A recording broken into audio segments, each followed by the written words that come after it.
ইমানদার হওয়া যাবে।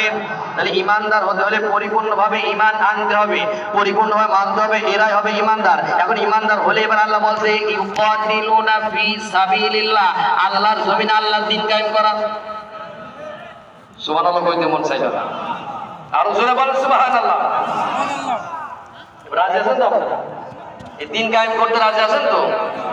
ইনশাআল্লাহ বলেন না কেন? তাহলে এখানে যারা আছে, আমরা জান্নাতে যাওয়ার জন্য আমাদের সর্বপ্রথম কাজ হলো ঈমান আনা। কি আনা?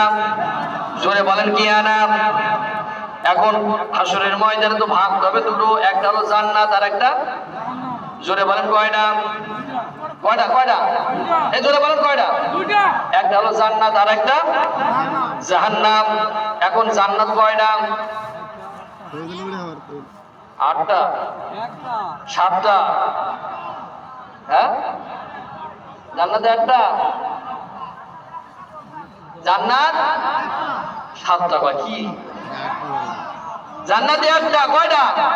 এই জোরে বলেন না, জান্নাত কয়টা? এর দরজা স্তর হলো 8টা। সুবহানাল্লাহ কইতে মন চায় না। সুবহানাল্লাহ। জাহান্নাম কয়টা? আবার 7টা। কয় রে ভাই, জাহান্নাম কয়টা? এর স্তর দরজা 7টা। কয়টা? এই 7টা স্তরের ভিতরে সাফর নামক একটা স্তর আছে, জানেন তো আপনারা? না প্রথম শুনছে? সাফর নামক স্তর আছে না নাই? 7টা দরজার একটা দরজার নাম হলো সাকর।